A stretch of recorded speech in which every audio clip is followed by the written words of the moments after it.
Hi guys, welcome back to our channel.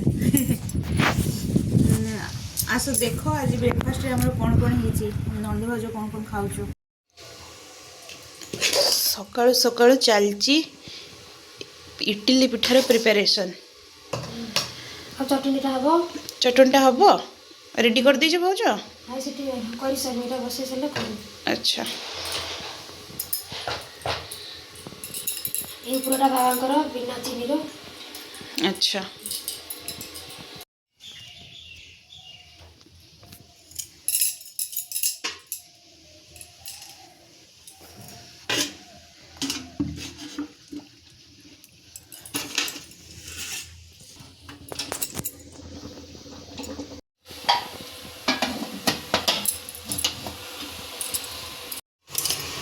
दस minute पर इडली पर हुइसेल दबा।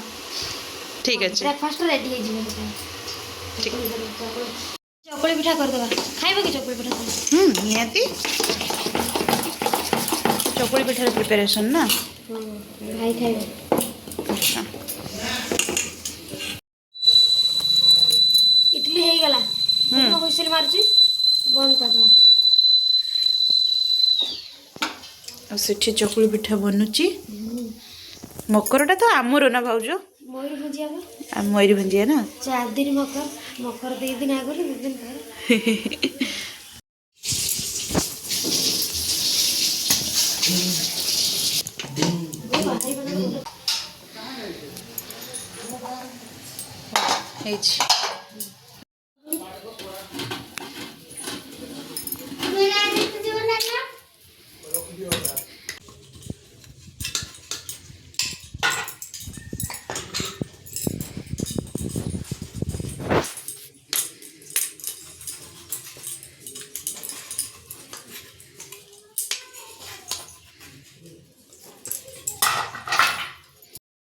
देखो कैसा सॉफ्ट पूरा देख लो। पूरा जाले जाले आम घरे तो एमती ही मकर 2-3 दिन पर्यंत एमती पिठा पणा लगी रही थाए। समस्ते खाऊ थांती बनू थाए। आ मयूरभंज रे मकरटा टिके अधिका सेलिब्रेशन हुए। अन्य डिस्ट्रिक्ट रे एमती मकर किसी खास सेलिब्रेशन हुएनी, किंतु आम मयूरभंज डिस्ट्रिक्ट 3-4 दिन पर्यंत मयूरभंज रे मकरटा सेलिब्रेट करते लोक मैंने। नॉर्मली पिठा पणा नॉनभेज बहुत जिनस बनैकी खाती।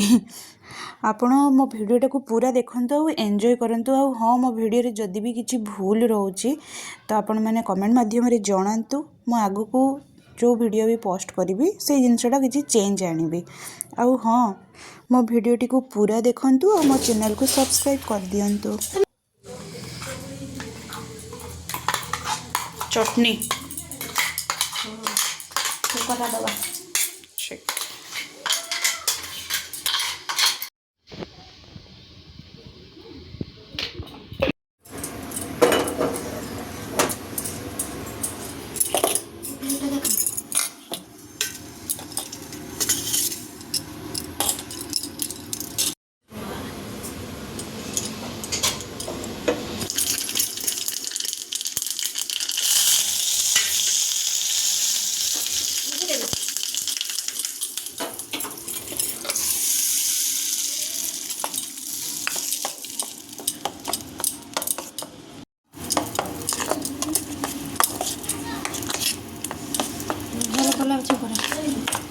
चटनी हो गला रेडी ना भाउज?